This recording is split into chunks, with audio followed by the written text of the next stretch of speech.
Hello everyone, this is James Sario, reporter for the topic General Introduction by Jess Amen and Gerald F. Critch. And I would encourage you to listen because this report will give you a significance that will create ideas, issues, opinions towards an area of ethics offered by many philosophers from classical up into contemporary times. And now we have two volumes dealt respectively with philosophy of man and also metaphysics. So when we say metaphysics, guys, it is the study of reality and the nature of character of it.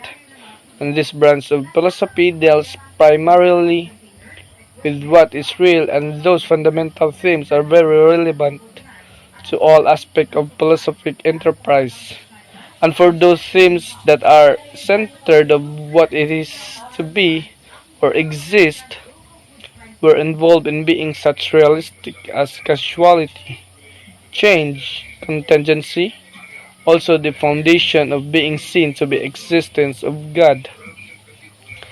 The Philosophy of Man volume treated such central issues of man and the question of man as the question of his unity of being, his spiritual nature, his destiny, and the character of his knowledge. So these two philosophical sciences are called speculative. Speculation is merely the use of imagination and logic to offer new possibilities about things, especially about things that not yet understood by science. The very first ancient Greek philosophers were speculators about the nature of reality, where it is the branches of philosophy because their main thrust is toward finding truth and satisfied for valid reasons. Moving on, what is what is it to be a man? So in philosophy of man, though they didn't direct effect on the conduct of man, especially the speculative science. Also, they don't immediately set themselves to determine what man should be. But in other hand, there is a practical emphasis for ethics called non-speculative science that seeks normative principles conduct. As we all know, ethics, of course, presuppose some principles from metaphysics and some notions of man's nature from the philosophy of man, but it is mainly concerned with what man should do. We can confidently say that, I can confidently say that ethics is a study of seeks to find some principle of order for those human actions for which we are freely responsible and over which we have rational control, like deliberate actions are opposed to countless other actions of men, like digestions, respirations, the activity of nervous system that are own actions but controlled automatically and without need any choice. And now we proceed to approach to morality. And you know, guys, that moral philosopher is concerned with human acts and with those actions in which we are free and responsible. The psychiatrist, theologian, and psychologist, each in this time own was has an interest in deliberative and free human action. The moral philosophy differ from each of them in the point of view that is uniquely his. Unlike psychiatrists, the moral philosophy is not concerned with the analysis of subconscious motivation of any individual or the expression of our emotion and feeling that accompany the action of individuals in their lives. The moralist differs from the theologian in that the theologian uses the content of revelation a source of his normative morality. So the psychiatrist's interest in the measurement and analysis of the emotion and complex that individual may have. We have the famous English philosopher here, namely John Locke, and physician widely regarded as one of the most influential of Enlightenment thinkers and commonly known as the father of liberalism, said that once observed that men thought creatively long before Aristotle wrote his logical treatise on how to think. So the same as the observation can be made about ethics, where there were morals long before there were any science of the morality, the student brings to his formal study of ethics his experience having made and continuing to moral decision. The very fact of his being human gives him practice in the area of ethics. But here's the advantage of continuing experience. The moral decision is not enough. Moral decision require analysis on the philosophical level, wherein every man wants to feel some rational contingency in the kind of deliberate actions he experiences, and with that he is not content to choose to act without reflection. He wants to see whether such choices are warranted or perhaps are the best moral choices he could make. So to end, these philosophers really presented furnished explicit of these moral choices, and this analysis reflect a pluralistic approach to morality. However, when the differences that do exist, certain similarities appear in the key position considered. So that ends with my report. Thank you. Hello everyone, I am Charlene Mae, Sable, and my topic is all about the key ethical issues. So the four key ethical issues are value, obligation, natural law, and virtue. So the first key topic to be discussed is the theory of value. Value is sometimes defined as the object of human desire and striving. Values are basic and fundamental beliefs that guide or motivate attitudes or actions. They help us to determine what is important to us. So values also describe your personal qualities. For example, you want to embody honesty, integrity, and humility, and so on. And these qualities you choose is to personify to lead your actions, the way we treat ourselves and others, to choose how we connect around us, and lastly, the qualities that a person you want to be. The next is axiology. It is the philosophical study of goodness or the worth of something. So it is the technical name for a theory of value. Axiology is derived from the Greek word to mean value or worth, and is primarily concerned with the classifying things as good and how good they are. So next is that there are different meaning of values. The first one is that in classical Greek is that they believe that the life lived according to reason is value, or the end in view proper to human striving. In classical Greek, it is important to live life with a reason, and these reasons are simply a value. To live life with a reason, you need to have a purposeful action that can make your life worthwhile. The next one is a naturalist. They believe that value is best possible fulfillment of the individual in society is achieved through the techniques of behavioral sciences. Naturalists believe that values can attain through applying techniques of behavioral sciences. So what is behavioral science means? Behavioral science deals with the subject of human actions. Usually, these include the study of sociology, social and cultural anthropology, psychology, and behavioral aspects of biology, economics, law, psychiatry, and political science. So it builds an understanding of how people react psychologically and respond behaviorally to interventions, environments, and stimuli. The next one is Christian. Finds value in the good life leading to union with God. Christians believe that having a value in the good life, it should be all for God. In relation, Thomas Aquinas said that final happiness consists in beatitude or supernatural union with God. Because God is perfect goodness, He is the only one that have the ability of fulfilling our heart's deepest longing and make the perfection at which we aim. The last is existentialist. They believe that values exist in the authenticity of an individual taking his life. Existentialist believes that it is important to be true and genuine with your actions, because through being authentic, an individual can have a commitments seriously and can act with full responsibility.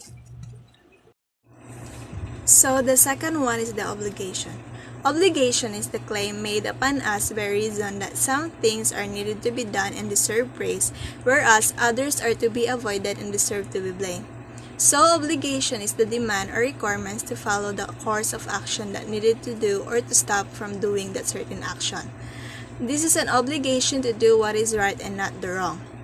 Obligation is a moral duty that is morally required form of conduct, and this is related to responsibility and freedom. So the technical name for the part of ethics that deals with obligation is deontology. It is an ethical theory that says actions are good or bad according to a clear set of rules. So its names came from the Greek word deon, meaning duty. According to my research, actions that align with these rules are ethical, while actions that don't aren't. And with that, Immanuel Kant, a German philosopher and deontologist, stated that experience, fact of duty or responsibility implies that we are free. In his words, I ought, therefore I can. This means an individual has the obligation to act or to do an action only if he can and probable and possible for him to do. So the third one is the natural law. Natural law states that himself is capable of setting up a standard of morality based on his own nature. This means that human has its own values, capable of doing reasonings, and has its own behavior. It composes a system of right that is all natural human has. It is obtained from its own nature rather than from the rules of society and law. So the last one is virtue. Virtue is the power of moral action that enables a man to act with ease and order in some area of his life. A virtue is a quality or trait that is morally good. For example, the Greeks sought wisdom in philosophy and prudence and justice in politics. And the existentialist stresses courage in the face of responsibility. With virtue, an individual can have a solid structure of good well-being and principle. It mirrors their attitude and character. So some examples of virtues are justice, kindness, patience, compassion, and so on. Through virtue, an individual can assess and solve problems based on our good character. It also helps a person to have a guidelines on what good character he must possess and to attain.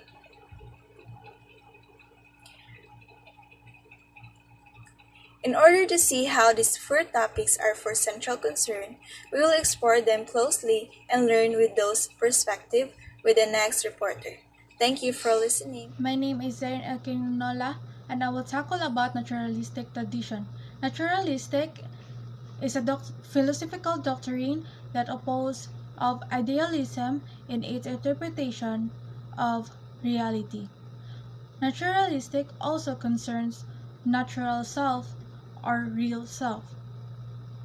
Naturalistic ethics is a moral theory that considers ethics to be essential on empirical science of human conduct, value, and obligation.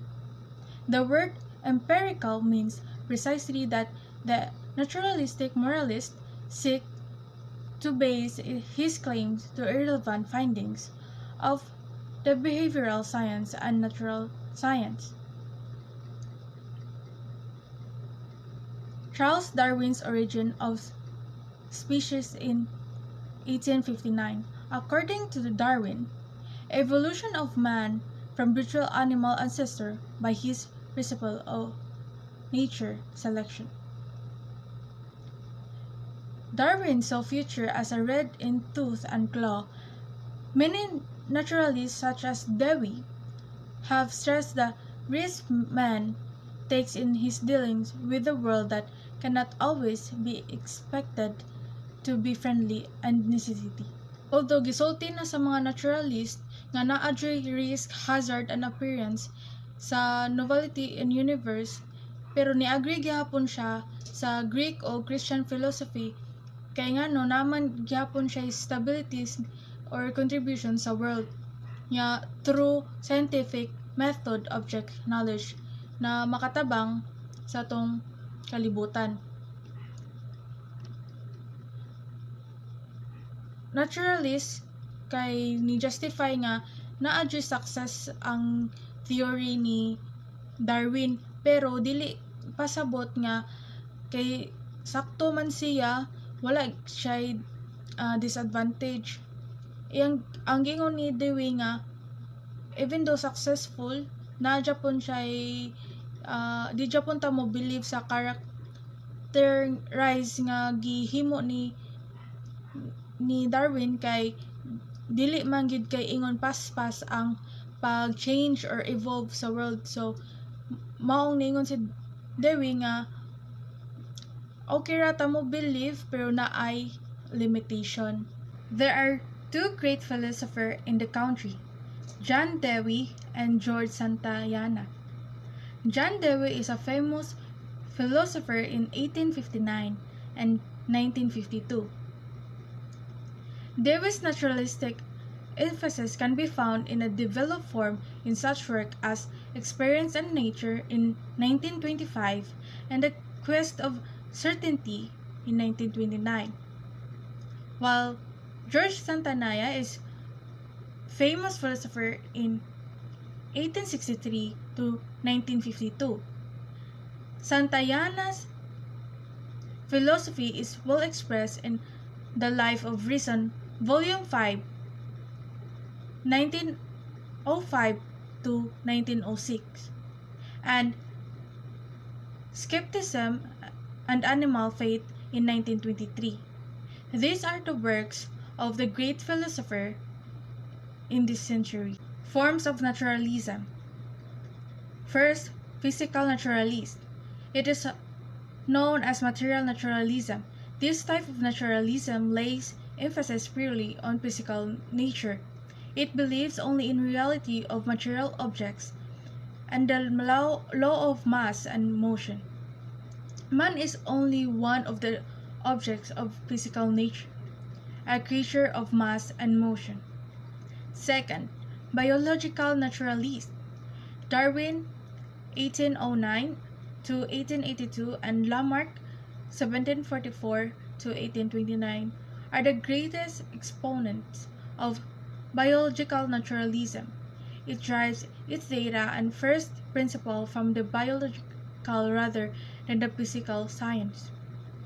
With a great faith in biological evolution, it accepts man as the highest form of living organism in the evolutionary process. So, physical naturalist day guys, kani sila nga mga naturalist kay motuo ra sila sa physical unsay lang nakita sa reality. So, kung for example, maura na ay mong source kana for example ang kani nga tree, fish or rock, ang mora ang materials. So, mora na ilang tuan kung unsay lang makita physically kanang mga tao nga nagtrabaho na ilang tuon kay nana sila nga ang mga tao daw kay object sa physical nature. So mo na ituhuan nila kung unsay ang sources so sa nakita mao na ituhuan nila kay physical naturalist man sila.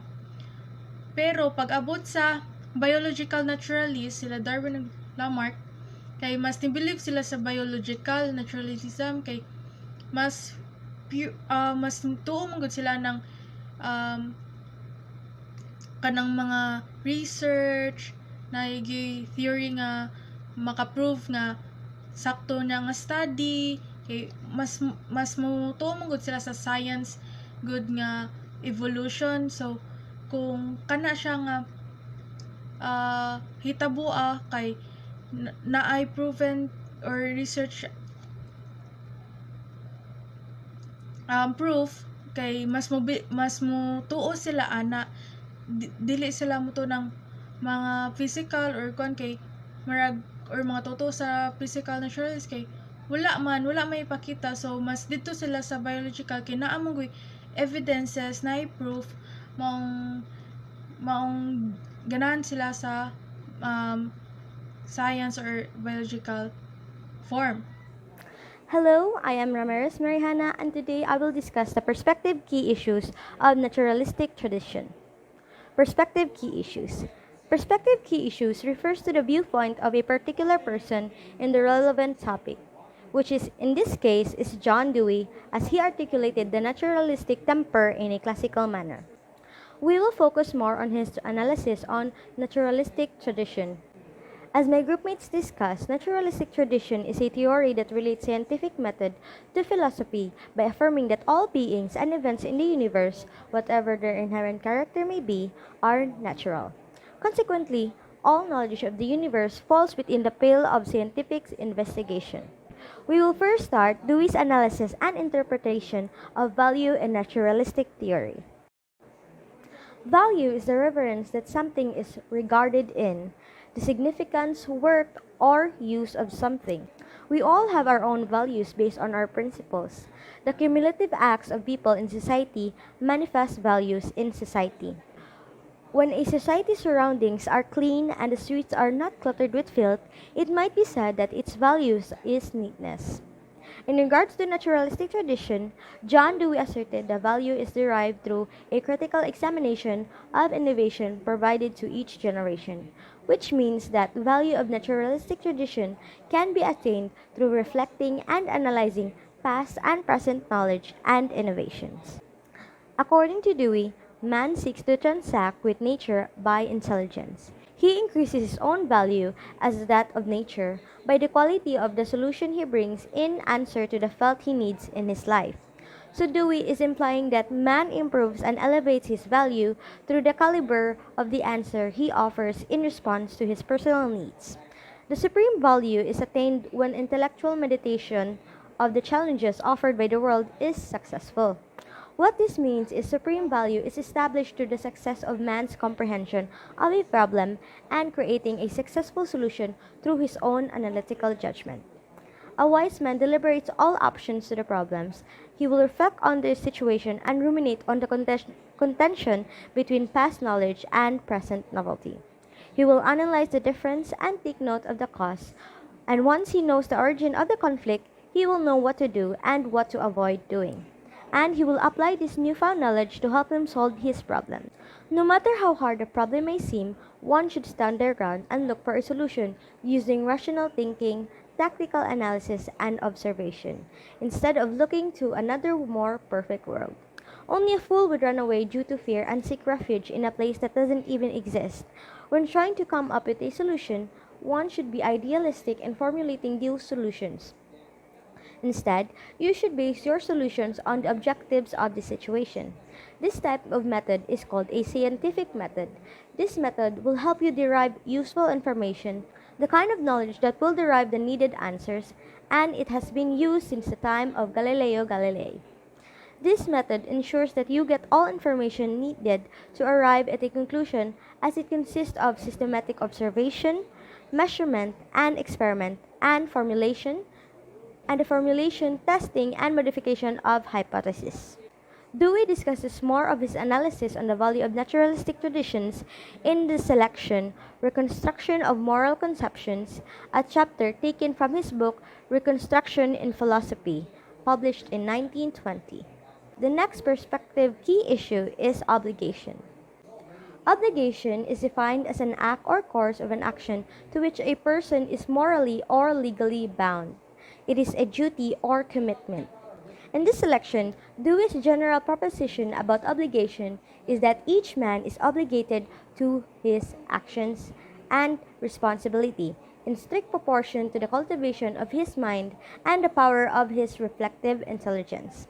He proposes the idea that man is obligated to their action and responsibility based on the limited proportion to the development of his mind and the capacity of his ability to self-manage. Basically, what he's saying is man is obligated to his actions and responsibility based on the maturity of his mind and capability of self-assessment. For example, a teenager. A teenager's mind is still developing and lacks the intellectual capacity of those of an adult. The teenager's mind is still taking in all the information handed out to them as they are still trying to figure out who they are as a person. As they grow old, they're going to learn a bunch of things. They're going to form their own morals and values, and they're also going to learn from their mistakes and apply all their learnings. They're going to grow as a person and mature as they go. They're going to continue with self-improvement and they will be obligated to act based on their moral maturity. As the saying goes, knowledge is virtue. The more you experience and learn, the more you grow and mature as a person. Dewey emphasizes the importance of every man growing in moral maturity and feeling of his obligation. He writes, "The good man is the man who, no matter how morally unworthy he has been, is moving to become better. The bad man is the man who, no matter how good he has been, is beginning to deteriorate to grow less good." This means that a good man is a man who strives to improve themselves even if they weren't the greatest human beings to begin with. And a bad person is a person that is initially viewed as good but is slowly turning into a degenerate due to a lack of self-assessment and determination to grow as a person and achieve great moral maturity. For example, there is a cop and a criminal. The criminal's crime was robbery and assault. He robbed and assaulted an old lady so he can buy drugs. This criminal will be seen as a lowly scum. However, he has learned from his mistakes. He has reflected what he is doing is bad, so he tries very hard to improve himself. He stops doing drugs and any illegal activities and tries to live as a responsible citizen and start a new life by getting rehabilitated, getting a job, and living the life of crime. He, as a person, morally matured and had a personal growth. He turned his life around for the better. Now the other person is a cop. Cops are generally seen as good people, and as he started being a cop, he was honest. He abided by the law and always put justice first. But as time passed, he saw how corrupt the system can be, and instead of sticking to his morals, he succumbed to the temptations of corruption. He started being corrupt and accepting bribes. He bended the law to cater his needs and abused his power on his subordinates and jail inmates. These two people lived different lives in the beginning. One was viewed as a villain while the other was viewed as a good guy. But as time passed, both people changed. One changed for the better and the other changed for the bad. Humans are obligated to act based on their morals. Morals is a person's standard of behavior or beliefs concerning what is and is not acceptable for them to do. This is the compass that guides them in their decisions. Morally mature people are people that grew as a person. To be morally mature, you must strive to improve oneself. You must learn from your mistakes and all the lessons in life. You must constantly self-reflect and self-assess to see if what you're doing is morally accepted and if it allows you to grow as a person. For Dewey, men are obligated to an ever-enduring process of perfecting, maturing, and refining their aim in living. The main points to take away from these topics are, in values, man seeks to transact with nature by intelligence. He increases his own value as well as that of nature by the quality of solution he brings in answer to the felt he needs in his life.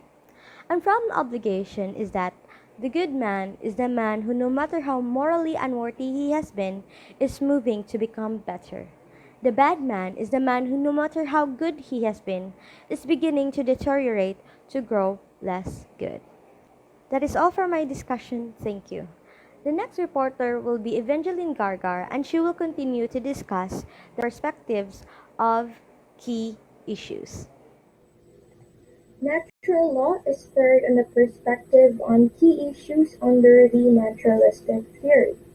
Natural law theory states that a man himself is capable of setting up a standard of morality based on his own nature. A man himself is knowledgeable enough to determine what is right and what is wrong depending on the cultural norms that he lived with. For in fact, the standards of right or wrong are culturally bound. In the work of Dewey and other naturalists, the ethical norm or the norm of morality is given an objective character.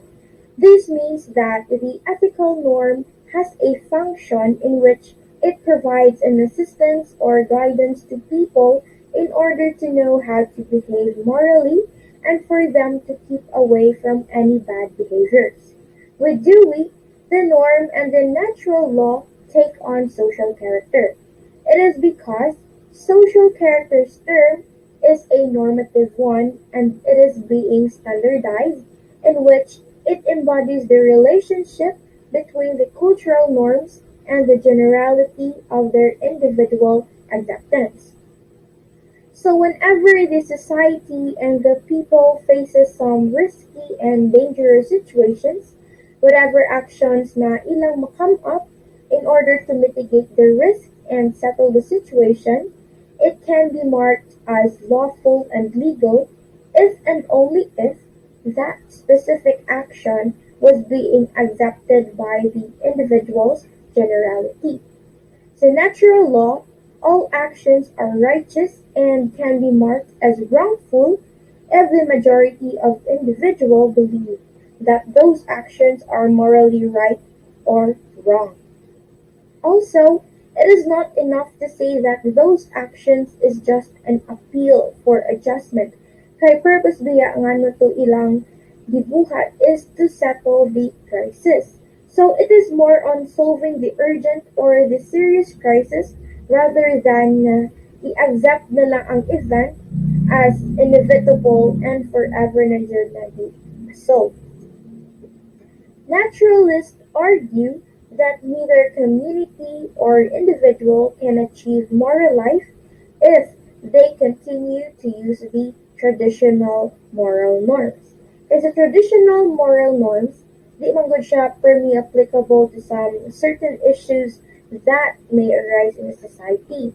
And dili sad siya possible makakope up sa mga present issues due to some dramatic transformation occurred. That is why, according to naturalists, a person can only gain true moral life if they constantly employ intelligent reflection to respond intelligently to new circumstances. In that case, we have to make some revisions of the traditional theory para perfectly fit jud ang needed solution to a certain problem. Naturalists believe that in circumstances of social disorder, such as crime and delinquency, dapat ato i-avoid ang pat answers of past wisdom. Kay, as what I have mentioned a while ago, na dapat jud mag-revise. To some traditional theory, pat answers or ready-made answers are or may not be applicable to the present times. That is why we should be more reflective and exploratory. It must be remembered that to naturalists, the word natural immediately implies change, process, novelty, and risk, but not a fixed and final norm whose dictates are timeless. So that is why current crisis needs current and present solution. Virtue is the fourth and the final topic of the moral theory concerns. Virtue is the power to moral action that enables man to act with ease and order in some area of his life. From the description of the good man and the bad man in Dewey's reconstruction in philosophy, it can be seen that the supreme good quality to be found in man is the development of those values that reason itself approves. Whatever the man's values or character traits he wishes to be improved and enhanced, he will really do all things just to achieve it. Whatever development seen in his traits, it is due to his eagerness to improve itself. Meliorism is the ability to struggle little by little to make one's lot and the world itself better. As a consequence, we must not be naive optimists who believe evil can be defeated simply and without intellect, nor pessimists who believe evil is overwhelming and that we are impotent or we are powerless in the face of it.